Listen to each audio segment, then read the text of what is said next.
அனைத்து இந்திய அண்ணா திராவிட முன்னேற்ற கழகத்தின் பொதுச் செயலாளர் புரட்சி அறிஞர் எடப்பாடியாருடைய நல்ல ஆலோசனைக்கிணங்க வருகிற 17ஆம் நாள் காலை 10 மணி அளவில் மதுரம் ஜெயம் தியேட்டர் அருகிலே மதிப்பிற்குரிய முன்னாள் அமைச்சர் செல்லூர் ராஜுடைய தலைமையில் மதுரை மாநகர் மாவட்டம், மதுரை புறநகர் கிழக்கு மாவட்டத்தின் சார்பாக மிகப்பெரிய ஆர்ப்பாட்டம் மதுரை மாநகராட்சி நிர்வாகத்தை கண்டித்து நடைபெறுகிறது. மதுரை மாநகராட்சி நிர்வாகம் சில காலமாக செயலற்று போயிருப்பதோடு மட்டுமல்லாமல் மேயர், அவங்க சம்பந்தப்பட்டவர்கள், மண்டல பொறுப்பாளர்கள் அத்தனை பேரும் தங்களுடைய பதவியை ராஜினாமா செய்கிற அளவுக்கு தவறுகள் நிறைந்த நிர்வாகமாக மதுரை மாநகராட்சி கடந்த சில ஆண்டுகளாக மாற்றப்பட்டிருப்பது மக்களின் ஏளனத்திற்கு உள்ளாகி இருக்கிறது மட்டுமல்ல, மக்களின் வளர்ச்சியை தடைபடுத்தியிருக்கிறது. மதுரை மாநகரம் மிகப்பெரிய பரிசுகளை பெற்ற மாநகரம். இன்றைக்கு மதுரை மாநகராட்சி இந்தியாவிலேயே சுத்தமான மாநகர் என்ற பெயரை பெற்ற காலமும் உண்டு. ஸ்மார்ட் சிட்டி திட்டத்துக்காக வாக்கெடுப்பு நடத்தி மிகச் சிறப்பாக அந்த வாக்கெடுப்பின் மூலம் ஸ்மார்ட் சிட்டி திட்டம் மதுரை மாநகராட்சிக்கு அவசியம் வேண்டும் என்ற உணர்வையும் உருவாக்கிய இந்த மதுரை மாநகராட்சி இன்றைக்கு மக்கள் ஏளனமாக பேசுகிற அளவுக்கு நடைபெற்றுக் கொண்டிருக்கிறது. இன்றைக்கு இருக்கிற மாநில அரசு மதுரை மாநகராட்சியின் வளர்ச்சி மீது கவனம் செலுத்தாமல், அதில் நடைபெறுகிற ஊழல்களை கண்டுபிடிக்காமல் தவறுகளை கண்டுபிடிக்க இருந்ததுதான் முழு காரணம். வளர்ச்சிக்கான காரணங்களை கண்டு அதற்கான திட்டங்களை அளித்திருப்பதையானால் அந்த திட்டங்களின் மீது மாநகராட்சி பொறுப்பாளர்கள் கவனம் செலுத்தி இருக்கலாம். அந்த கவனக்குறைவால் இன்றைக்கு ஏற்பட்ட நிலைமை மிக மோசமாக, இந்திய துணைக்கண்டத்திலே ஒரு மாநகர், அசுத்தமான நகர் என்ற பெயர் எடுக்கிற அளவுக்கு ஒரு கலாச்சாரம் மிக்க, பண்பாடு மிக்க மதுரை இந்த நிலைமைக்கு ஆளாகி இருக்க வேண்டிய அவல நிலைமை வந்திருக்கிறது. அதன் அடிப்படையிலே தான் நம்முடைய கழகத்தின் பொதுச் செயலாளர் அறிஞர் எடப்பாடியார் அவர்கள் இன்றைக்கு மதுரை மாநகர் மாவட்ட கழகம் வேண்டுகோளுக்கிணங்க இந்த ஆர்ப்பாட்டத்தை அறிவித்து அதற்கு வலுவூட்டுகிற வகையிலே 28 மாநகராட்சி வார்டுகளை கொண்டிருக்கிற மதுரை புறநகர் கிழக்கு மாவட்டமும் இணைந்து அந்த போராட்டத்தை வலுவூட்டுகிற அளவுக்கு, பொலிவூட்டுகிற அளவுக்கு எங்களை பங்கெடுக்க சொல்லி அவர் அளித்த உத்தரவின் அடிப்படையிலே நாங்கள் இந்த போராட்டம் நிச்சயமாக எதிர்காலத்திற்கு ஒரு நல் உதாரணமாக திகழும். மதுரை மாநகராட்சியில் இன்னும் வளர்ச்சி அதிகமாக இருக்கும், தவறுகள் கண்டுபிடிக்கப்படும். அதன் விளைவாக இந்த மாநகர் பல்வேறு வளர்ச்சி திட்டங்களை கொண்டு வருவதற்கு வழிவகுக்கும் என்ற அடிப்படையிலே இந்த ஆர்ப்பாட்டத்தை மிகச்சிறப்பாக நடத்துவது என்ற முடிவெடுத்து இந்த ஆர்ப்பாட்டம் இங்க இருக்கிற மாநகராட்சி அதிகாரிகளுக்கு மட்டுமல்ல, இங்க இருக்கிற மாவட்ட ஆட்சியர் மட்டுமல்ல, மாநில ஆட்சியிலே இருக்கிறவர்களுக்கும் எட்ட வேண்டும் என்ற உணர்வோடு, அவர்களுக்கு காலம் மிக குறுகிய காலம் என்றாலும் கூட இருக்கிற காலத்திலாவது சிறப்பாக செய்ய வேண்டும் என்ற உணர்வை உணர்த்த வேண்டிய அடிப்படையில தான் இன்றைக்கு இந்த ஆர்ப்பாட்டம் நடக்கிறது. அது குடிநீர் பிரச்சனையாக இருந்தாலும் சரி, பாதாள சாக்கடை பிரச்சனையாக இருந்தாலும் சரி, மின்சாரம் வழங்குகிற பிரச்சனையாக இருந்து எதிலுமே இந்த மாநகராட்சி பகுதிகள் வெற்றி கண்டதாக தெரியவில்லை.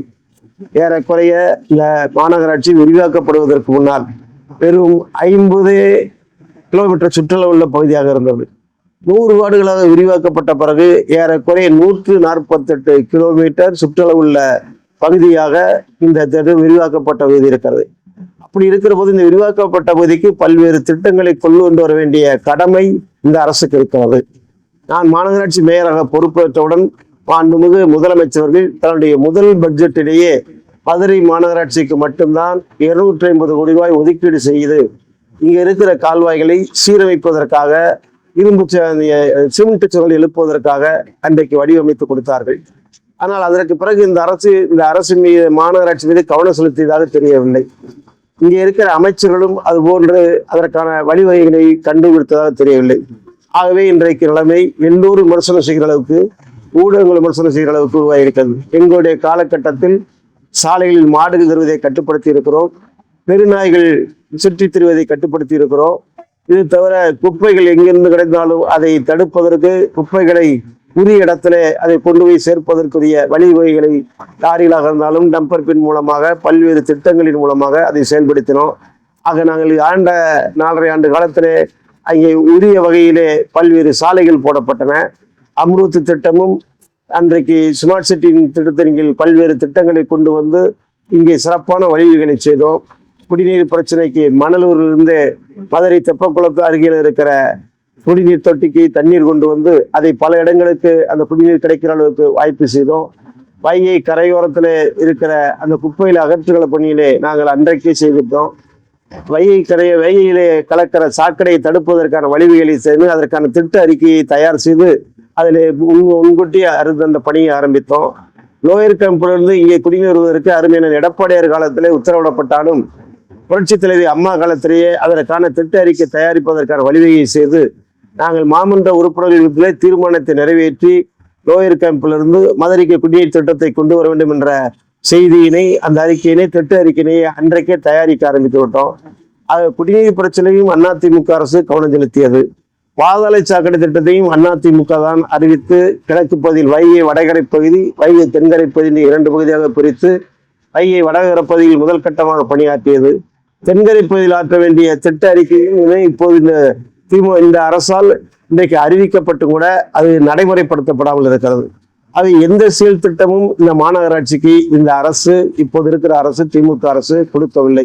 அதை மக்கள் உணர்கிற வகையிலே தான் இந்த போராட்டம் மிகச்சிறப்பான உணர்ச்சிவசமான போராட்டமாக, மக்கள் தேவையில் எறிகிற போராட்டமாக, உண்மையான எதிர்க்கட்சி தொடுக்க வேண்டிய போரை நாங்கள் தொடுக்க இருக்கிறோம்.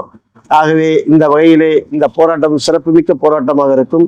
இதிலே நம்முடைய கழக நண்பர்கள் மட்டுமல்ல, பொதுமக்கள் கலந்து கொள்கிற அளவுக்கு மதுரை புறநகர் கிழக்கு மாவட்டத்தில் இருக்கிற அத்தனை மாநகராட்சி பகுதிகளில் இருக்கிற நம்முடைய கழக நண்பர்கள், அதோடு துணையாக அத்தனை கிழக்கு மாவட்டத்தில் இருக்கிற ஒன்றிய பகுதியுடைய கழக நண்பர்கள் அத்தனை பேரும் தவறாது கலந்து கொண்டு இந்த போராட்டம் வென்றது, மக்களுடைய மனத்தை ஈர்த்தது, இந்த அரசாங்கத்தின் கவனத்தை திருப்பியது என்ற சொல்லி உருவாக்குற அளவுக்கு மிகப்பெரிய ஆர்ப்பாட்டமாக இருக்க வேண்டும். ஆகவே அனைவரும் தவறாது வருகிற 17ஆம் தேதி காலை 10 மணி அளவில் மதுரை ஜெயன் தியேட்டர் அருகில் கூடிடுவோம். நம்முடைய முழக்கங்களை எழுப்பிடுவோம், நம்முடைய எண்ணங்களை நிறைவேற்றிடுவோம். அருமையான எடப்பாடியார் அவருடைய எதிர்கால பணிக்கு வலு சேர்த்துடுவோம், வெற்றி பெற்றுடுவோம். நன்றி, வணக்கம்.